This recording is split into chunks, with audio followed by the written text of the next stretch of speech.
Alors pour beaucoup de gens, l'entretien annuel, c'est un moment difficile, c'est un moment de confrontation avec le manager ou alors avec ton collaborateur, un moment où on va se dire des choses difficiles à entendre et pas forcément très drôles et pas forcément très bien vécues.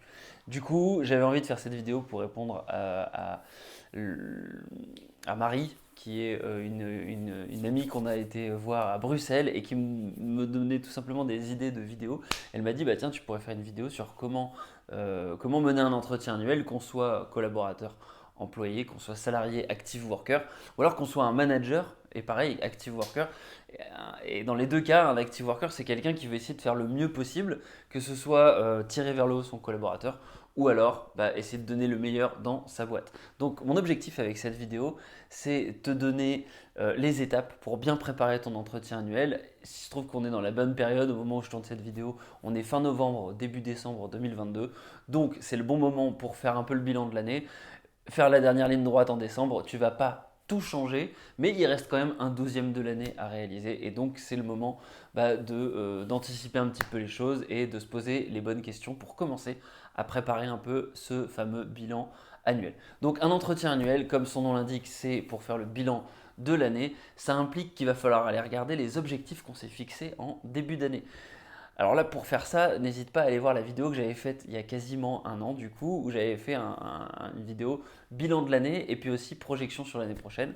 Où là, c'était un peu plus une espèce d'auto-évaluation, un bilan personnel, mais ça fonctionne aussi pour réfléchir un peu à qu'est-ce qu'on s'était dit au début de l'année, qu'est-ce que le manager m'avait fixé comme objectif et comment est-ce que je me suis projeté sur cette année pour comparer avec ce que j'ai réalisé. Alors sur cette histoire d'évaluation, c'est pas forcément le truc qui va t'intéresser le plus parce que si tu regardes cette vidéo, c'est sans doute que tu as quelque chose à demander à ta boîte si tu es collaborateur. C'est sans doute que tu as envie de négocier quelque chose, que ce soit dans ton poste, que ce soit dans ton salaire. On va en parler, mais avant cette étape qui est le après, on va parler d'abord de ce qui s'est passé cette année, faire le bilan.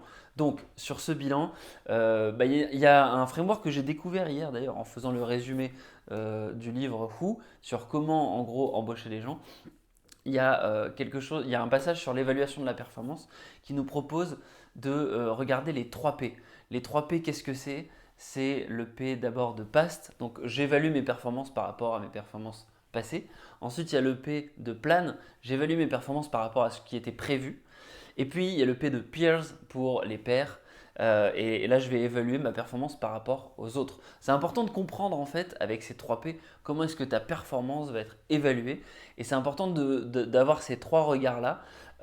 Et notamment d'essayer le plus important, c'est aussi les pairs, t'évaluer par rapport à tes pairs. Parce que souvent, l'entretien annuel, c'est quelque chose d'individualisé. Tu vas le faire avec euh, un manager ou un RH, enfin quelqu'un de l'entreprise, quelqu'un de la structure. Mais souvent, comme c'est individualisé et puis qu'on est en France, on a une culture un petit peu du tabou. Dans pas mal de boîtes, on ne sait pas forcément ce qui se dit dans les entretiens des uns et des autres. Et ça, je le sais de source sûre pour avoir eu des gens dans mon entourage qui ont travaillé dans les RH. Parfois, il y a des disparités de salaire énormes, justement parce que les gens ne sont pas tous les mêmes négociateurs. Donc, le point ici, c'est de comprendre comment est-ce que les règles de la boîte fonctionnent. Qu'est-ce qui fait que ta performance, elle va être outstanding? Qu'est-ce qui fait qu'elle va être juste très bien? Ou qu'est-ce qui fait qu'elle va être bien, voilà, conforme? Qu'est-ce qui fait qu'elle va être mauvaise? Il y a un peu ces 4 niveaux-là. La réalité, c'est que beaucoup de gens, ça se passe très bien. Et l'entreprise, ce qu'elle doit faire, c'est un peu essayer d'évaluer qui sont les gens qui sortent du lot. Parce qu'en fait, à la fin de l'année, l'entreprise, elle va définir un budget, elle va définir une enveloppe d'augmentation par rapport au contexte, par rapport à ce qui se passe, et elle ne va pas pouvoir donner la même chose à tout le monde. C'est une règle mathématique simple en fait. Elle peut pas, enfin à un moment donné, la tirelire qu'elle va définir pour ces augmentations, elle est finie, elle peut pas être infinie. Donc elle est obligée de faire un choix, elle est obligée de faire une hiérarchie, et ça c'est intéressant que tu puisses le comprendre avant l'entretien annuel et même pendant l'année. Limite là, on est peut-être un peu trop tard pour pouvoir agir là-dessus, mais il est quand même jamais trop tard. C'est quand même le bon moment de se poser la question est-ce que j'ai suivi les règles ou pas? Et il reste encore un mois pour essayer de corriger une tendance. Et ça peut être intéressant aussi de quelque part de présenter un bilan en disant bon, en fait, je me suis rendu compte que j'avais pas bien fait ça, mais j'ai corrigé la tendance parce que potentiellement Si l'évaluation, elle démarre en janvier, et puis que tu fais ton bilan, par exemple, courant janvier ou début février, bah, au moment où tu vas faire l'échange avec ton manager, c'est le moment de dire justement, regarde, j'ai vu que je me suis un peu planté fin novembre, j'ai corrigé la chose et regarde les résultats qu'on a déjà début 2023. Donc ça, c'est la première partie sur la notion de performance. Je ne peux pas rentrer vraiment plus dans les détails parce que ça dépend du job que tu fais. Mais voilà. Un point important, c'est que dans cette évaluation-là, du coup, ton manager, ce qu'il va faire, c'est te demander qu'est-ce que tu as très bien fait, et puis qu'est-ce que tu peux améliorer, et essayer de voir si tu as un regard transparent, un regard clair sur ce que un regard clairvoyant sur ce que tu as pu faire. Et ensuite, il va te faire des retours.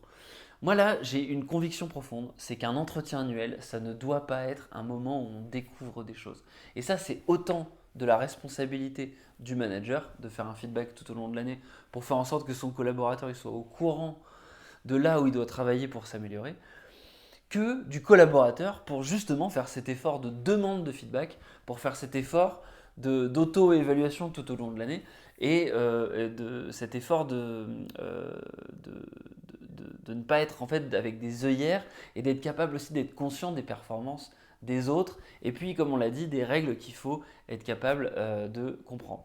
Une fois qu'on a dit ça, bah là l'entretien annuel c'est un moment où on va simplement constater la performance qu'il y a eu l'année d'avant et c'est quelque chose qui se passe beaucoup mieux tout simplement parce que le manager bah, en fait il est au courant et le collaborateur aussi, tous les deux sont au courant du niveau de performance, de comment se situe le collaborateur. Et en général, eh ben, c'est quand même un peu plus pratique, un peu plus facile à mener, que ce soit pour l'un et pour l'autre. Alors maintenant, on en vient à l'évaluation en tant que telle et à ce qu'on va du coup proposer. Est-ce que le collaborateur peut demander, est-ce que l'entreprise peut proposer pour continuer l'histoire qu'on a ensemble sur l'année suivante. Donc là, il y a un peu deux choses. L'idée, c'est que souvent, on est dans l'angle collaborateur qui va dire je veux une certaine augmentation. On part du principe que tout se passe bien, que globalement, tu as un bon dossier, tu as une bonne évaluation annuelle. Bah, du coup, tu vas forcément faire une demande de salaire en face, une demande d'augmentation salariale. Parfois, ce n'est pas le cas. C'est malin d'en faire une avant. C'est malin d'aborder le sujet avec ton manager avant. Et c'est malin aussi de mettre quelque chose en face. Parce que enfin, rien ne se perd, rien ne se crée, tout se transforme. Si tu demandes une augmentation salariale, c'est malin en fait de mettre en face des nouvelles compétences, de mettre en face une projection, de mettre en face un projet. La chaîne s'appelle Active Worker. Ça veut justement dire ce que ça veut dire. Tu es un worker actif, donc tu prends en gros ton destin en main et tu expliques à ton manager, bah voilà en fait, cette année j'ai performé comme ça, j'ai mieux performé que par le passé, et par ailleurs, l'année prochaine, voilà ce que je vais faire. Et tu proposes quelque chose. Évidemment, si tu proposes quelque chose, c'est bien plus malin de proposer quelque chose sur lequel tu as déjà discuté avec ton manager, sur lequel il sera d'accord, qui ne correspondra pas à le remplacer totalement et à lui prendre tout son travail, mais peut-être prendre une partie des choses qu'il souhaite te confier et essayer de te positionner comme bah voilà, l'étoile montante dans l'équipe pour pouvoir être capable de tirer un petit peu ton épingle du jeu. Et en fait, c'est en ayant ce couple, qu'est-ce que je propose et qu'est-ce que je demande, c'est là que ça va fonctionner en fait. Et quelque part, quelqu'un qui ne propose rien, bah, c'est quelqu'un qui est un peu en manque d'ambition et ça peut être très louable, mais du coup, il faut que ça soit cohérent par rapport à ce qui est défini dans cette espèce de couple proposition et salaire. Voilà, donc moi je pense que c'est quelque chose de très important à avoir en tête, cette histoire. Un point important aussi, c'est le contexte dans l'entreprise, dans lequel l'entreprise va évoluer au moment où elle fait l'évaluation. Je m'explique, imaginons que l'entreprise va très très bien, que le marché du travail est en plein boom et il y a beaucoup de turnover dans l'entreprise, bah forcément, là le collaborateur il est un peu en position de force. Imaginons maintenant que l'entreprise, en fait, bah, en gros, elle va pas trop mal, mais tout autour, c'est un climat de récession. Du coup, le marché est à l'arrêt, plus personne n'embauche, il y a même des licenciements autour de la boîte, bah, du coup, et dans le marché en question.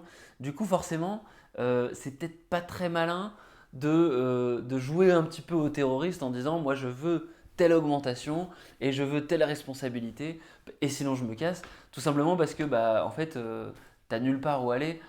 si jamais le marché est à l'arrêt. À moins d'être vraiment certain de ses compétences, à moins d'avoir un réseau et d'avoir des demandes partout, d'avoir limite un contrat qui est déjà signé, c'est pas malin en fait de commencer à jouer au terroriste à ce moment-là, dans cet exercice-là. C'est peut-être plus malin de le faire un peu vraiment avant ou juste après l'entretien annuel, tout simplement parce que tu as eu le temps de poser les choses, tu as eu le temps de réfléchir et de voir ce que concrètement l'entreprise pouvait te proposer en fonction du contexte dans lequel tu étais en train d'évoluer. Voilà, donc je ne sais pas si j'ai répondu à toutes les questions. Ce qui est sûr, c'est que la lecture d'un bouquin comme celui-là, qui en fait permet de réfléchir à comment est-ce que je vais embaucher les bonnes personnes, d'un point de vue collaborateur, c'est très intéressant parce que ça te permet justement sur toute cette histoire d'évaluation, de te dire, tiens, si je devais m'embaucher moi-même, et si je devais me voir avec un œil de recruteur aujourd'hui, comment est-ce que je m'évaluerais? Et pour un entretien annuel, quelque part, c'est un peu comme si tu repassais un entretien d'embauche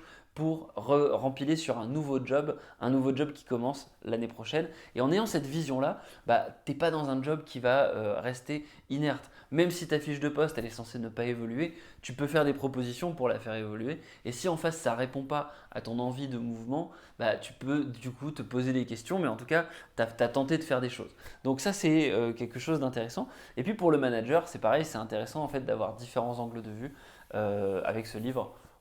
Voilà, si jamais tu as retenu des choses dans cette vidéo, ça me plairait vraiment beaucoup que tu les mettes en commentaire, que tu mettes l'idée qui t'a le plus plu en commentaire, qui va sans doute le plus t'aider dans ton futur entretien annuel, que tu sois manager ou que tu sois collaborateur. En tout cas, moi, ça m'aide beaucoup quand les gens me partagent aussi des idées de vidéos notamment sur lesquelles je peux les aider. Donc n'hésite pas à le faire. Et puis si la vidéo t'a plu, n'hésite pas à la liker, à t'abonner, à la partager aux gens qui ont du mal avec l'entretien annuel. Et puis voilà, sur ce, je te dis à la prochaine. Ciao, ciao.